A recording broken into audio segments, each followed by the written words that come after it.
Judas. It's a name synonymous with betrayal.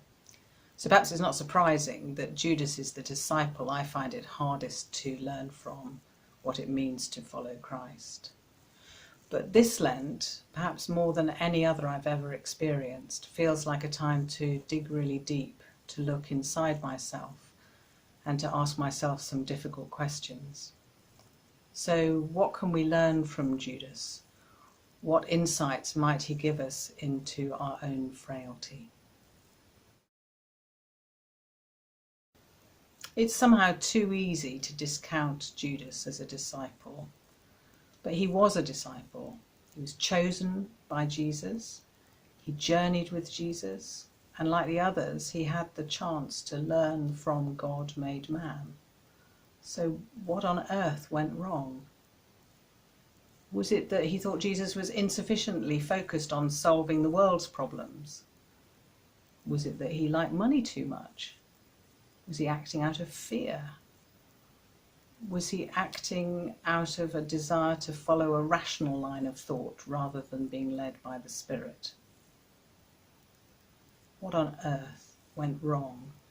What led to his fatal rejection of the light of Christ? But what strikes me about Judas is that he was so sure that he knew what the future should be that he didn't actually hear what Jesus was really saying. So my question to myself is, when have I been so sure that I know what the future should be that I've actually failed to notice what God has been up to? When have I obscured the light of Christ by holding on to my own preconceptions, however worthy and well-meaning those preconceptions might be? Judas may be an extreme example of betrayal and self-destruction.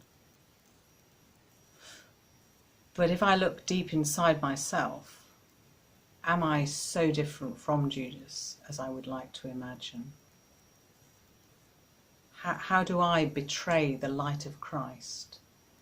By determinedly following my own path instead of following the light of Christ as it leads me into the future. A light so generously given at such great cost.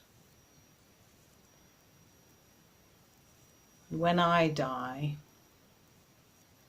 will I be leaving behind me a pile of coins and full of shame? Or will I be able to say that I have done my best to follow the light, to listen to Christ, even when what I'm hearing isn't what I want to hear or think I should be hearing? And so I pray,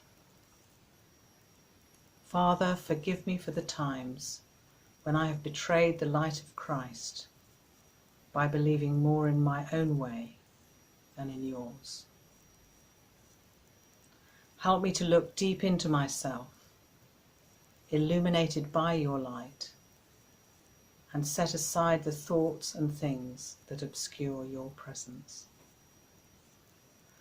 Help me to follow you so that even when I don't understand, I can say with Christ, your will be done. Amen.